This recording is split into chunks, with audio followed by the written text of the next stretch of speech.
Hello, and welcome back to the Everyday English Podcast. I am Sarah, your guide to speaking English confidently in the real world. And I am Mark. Hello, everyone. It is great to be back with you. Today we have a very important topic. It is a topic that actually makes me a little bit nervous. Really, Mark? Why does it make you nervous? Well, because today we are talking about conflict. We are talking about problems. That is true. In our last episode, we talked about shopping at the supermarket. When everything goes well, you put your items on the belt, you pay, and you leave. It is easy. Exactly. That is the happy path. But what happens when you get home, open your bag, and realize the milk is sour? Or maybe you bought a shirt, but it has a hole in it. This is a terrible feeling. You look at the item and you know you spent $20 on it, but now you have a choice. Do you throw it in the trash and lose your money, or do you go back to the store and complain? And for many of our listeners, the answer is the trash can. I know so many people learning English who are too scared to go back. They are afraid they won't have the right words. They are afraid the manager will be angry, so they just lose the money. We do not want you to lose money. Today, we are going to teach you exactly how to handle the customer service desk. We will teach you how to return an item, how to ask for a refund, and most importantly, how to be polite but firm. By the end of this episode, you will have a complete script for solving these problems. You will sound professional, and you will get your money back. Before we start, if you want to make sure you never miss a lesson that helps you survive daily life in English, please take a second to subscribe to the channel. It really helps us create more long episodes like this one. All right, Sarah, let us imagine I am at the store. I bought a toaster yesterday, and it does not work. I walk up to the customer service desk. There is a person standing there. What do I say? Do I say, I want to return this? You could say that, Mark. Grammatically, it is correct, but socially, it is a little bit too direct. In English, especially in the US and UK, we use something called softeners. Softeners? Like fabric softener for your laundry? A little bit like that, yes. Fabric softener makes your clothes soft. Language softeners make your conversation soft. They make you sound less aggressive. If you walk up and say, I want to return this, you sound demanding. Okay, I don't want to sound demanding. I want the clerk to help me. So how do I soften it? We often use the phrase I would like instead of I want. That is step one. But to be even more polite, especially when you are bringing a problem to someone, we use a very special phrase. Listen closely. I am afraid there is a problem. I am afraid. Wait, does that mean I am scared? Like I'm afraid of spiders? That is a great question. No, in this context, it does not mean you are scared. When we use it in customer service, I'm afraid is a polite way of saying, I'm sorry to tell you this bad news. It signals that you are about to say something negative, but you are being nice about it. Oh, that is very useful. So I walk up to the desk and say, Hi, I'm afraid there's a problem with this toaster. Exactly. That sounds perfect. It is polite, professional, and calm. Let's try another one. Another very common softener is I was wondering if.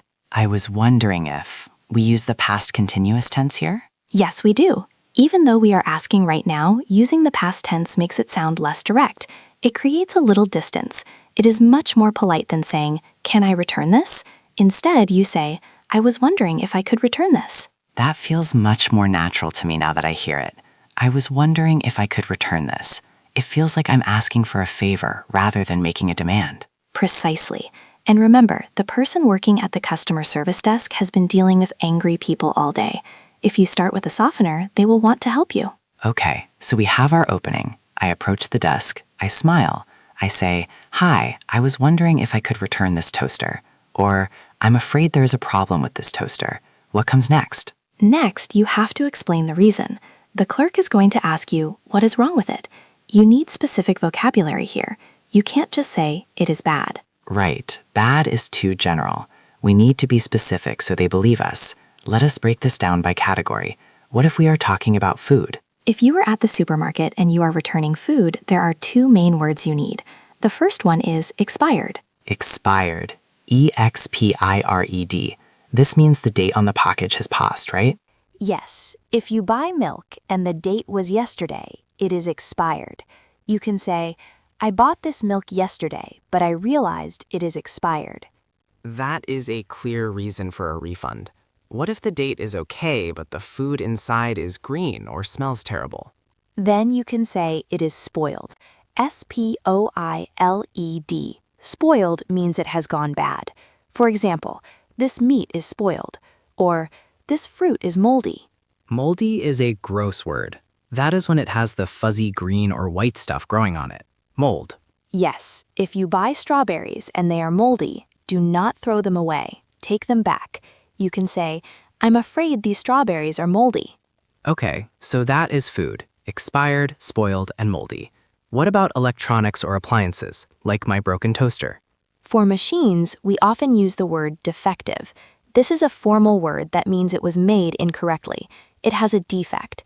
You can say, I think this toaster is defective. Can I just say it does not work?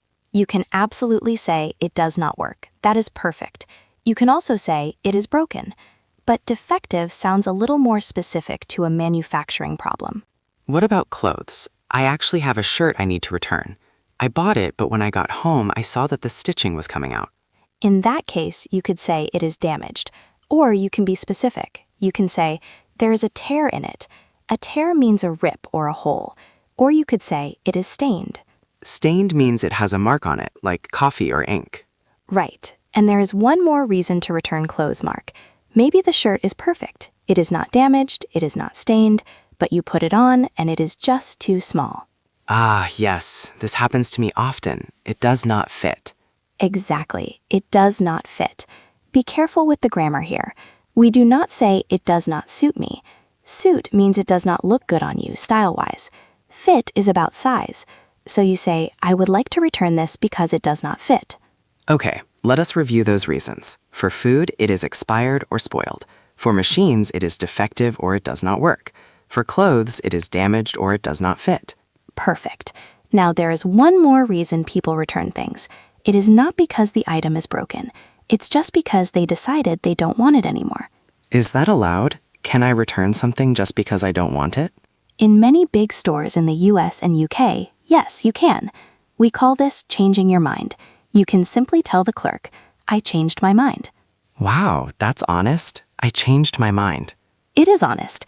However, this leads us to the next and possibly the most difficult part of the conversation, the policy. The policy. This is the rules of the store. This is where the listening practice becomes very important because the clerk is going to talk fast and they might say no. Exactly. When you ask for a refund, the clerk has to check the store policy. They might offer you a refund, but they might offer you something else. You need to listen for 3 specific terms. What are the 3 terms? The first one is a full refund. This is the best outcome. It means they give you all your money back to your credit card or in cash. Okay, I like a full refund. What is the second term? The second term is store credit. This is important to understand. If the clerk says, I can only give you store credit, they are not giving you cash. They are giving you a gift card or a voucher that you can only use in that specific store. Ah, I see. So the money is trapped in the store. Why would they do that?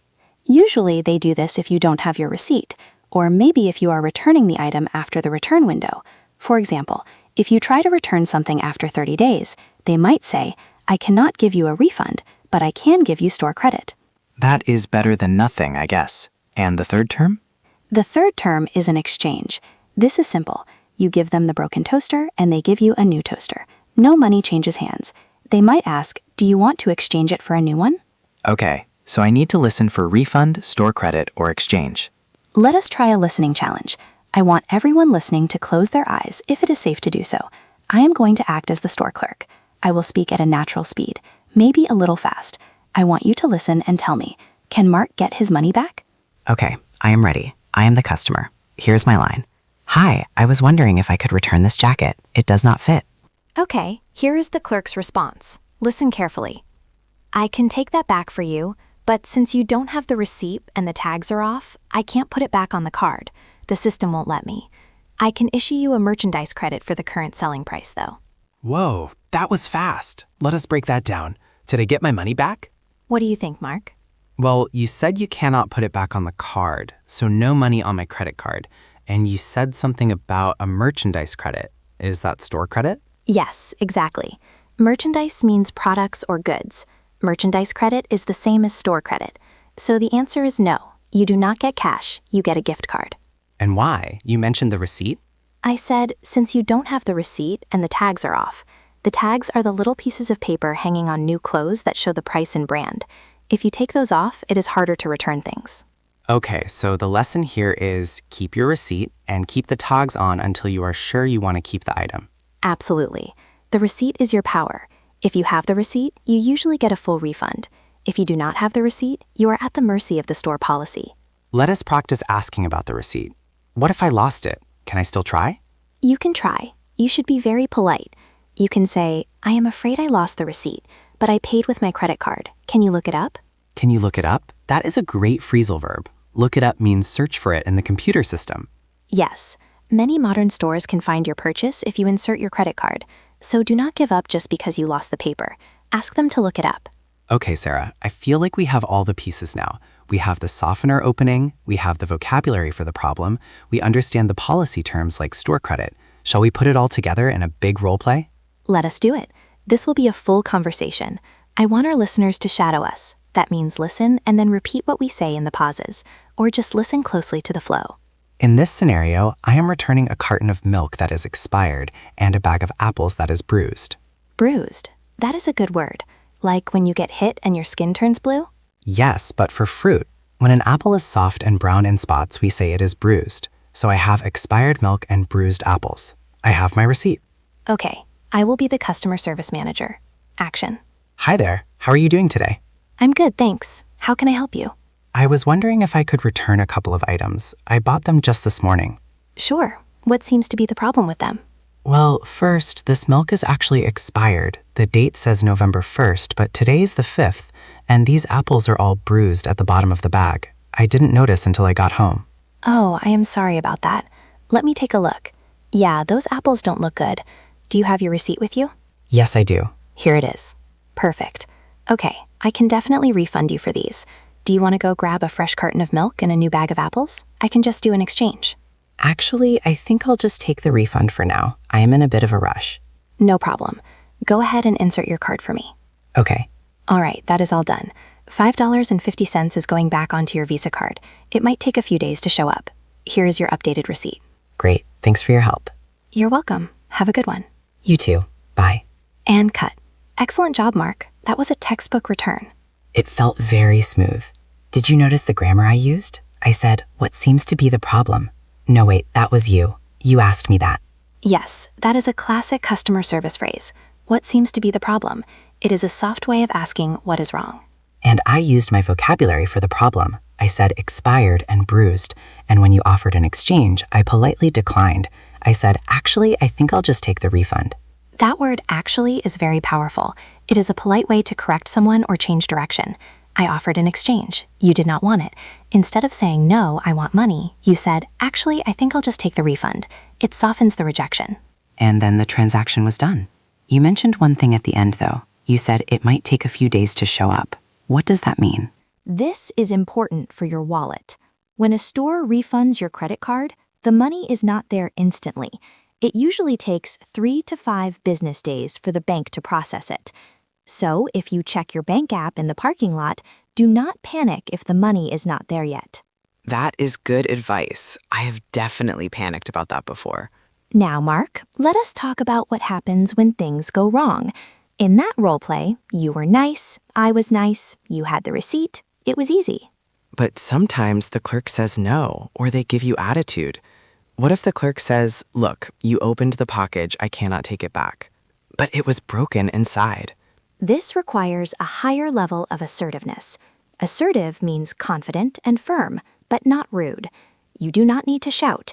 You just need to repeat your point using logical connectors. Logical connectors, like however and although? Yes, or simply but. Imagine the clerk says, you opened this, I can't return it. You can say, I understand that it is opened, but it was defective when I bought it. I cannot use a broken item. I like the phrase, I understand that, but. It shows you are listening, but you are not moving. Exactly. It validates their point and then restates your need. Let us try one more. Imagine I say, I'm sorry, sir. The policy says no returns after 14 days. It has been 15 days. That is tough. 1 day late. I would say, I understand it has been 15 days, but I've been sick and couldn't get here. Is there anything you can do? That is a magic question. Is there anything you can do? It puts the power in their hands to help you. It makes them feel like a hero if they say yes. Often, managers have the power to break the rules if you are polite. So the strategy is be polite, acknowledge the rule, explain your situation, and ask for flexibility. Yes, and if they still say no, then you have to accept it. Do not shout. Just say, okay, I understand. Thanks anyway, and leave. It's not worth making a scene. Making a scene, that means causing a big, dramatic public argument. Yeah, let's avoid that. We want to live our daily life in English, not our daily drama in English. Exactly. We want to be effective, not dramatic. Sarah, I feel much more confident about this now. I have the softeners to start the conversation, I have the vocabulary to explain the defect, and I know how to handle the policy negotiation. I'm glad to hear that, Mark. But listening to us is only the first step. To really build fluency, our listeners need to take action. That is right. You cannot learn to swim by reading a book about water. You have to get wet. So we have a challenge for you. We call it the Wallet Challenge. Here is your task for today, or tomorrow. I want you to open your wallet or look in your bag. Find a receipt from the last week. It could be from a grocery store, a coffee shop, or a clothing store. Just any receipt. Grab it right now if you can. Look at one item on that list. Maybe it says bananas. Maybe it says socks. I want you to imagine there is a problem with that item. Invent a story. The bananas are bruised. The socks have a hole. Or the coffee was cold. Exactly. Now, holding that receipt, I want you to speak out loud. Stand in front of a mirror if you can. Practice the opening phrase. I was wondering if I could return these socks because they have a hole. Say it 3 times. Make it feel smooth. Watch your mouth in the mirror. Do you look angry? Relax your face. Smile a little. Then imagine the clerk asks for the receipt. Hand the paper to the mirror and say, yes, here's the receipt. It sounds silly, but acting it out physically helps your brain remember the language when you are in the real stressful situation. It absolutely does. Visualization and physical practice are key to fluency. And hey, if you actually have something you need to return, do it this week. Don't throw it in the trash. Save your money. Use your English. And tell us how it went. We love hearing your success stories. Before we go, we have a small favor to ask. If this episode helped you feel a little less scared of customer service, please hit the like button. It tells YouTube that this is a useful lesson. And if you know a friend who is living in an English-speaking country and struggling with these everyday problems, share this podcast with them. It might save them some money too. We have so many more topics coming up. We are going to talk about talking to doctors, calling the bank, and even how to make small talk at parties. So make sure you are subscribed so you don't miss those. Thank you so much for studying with us today. Remember, every conversation is practice, even the difficult ones. Keep practicing, keep listening, and don't be afraid to ask for that refund. See you next time on the Everyday English Podcast. Bye, everyone.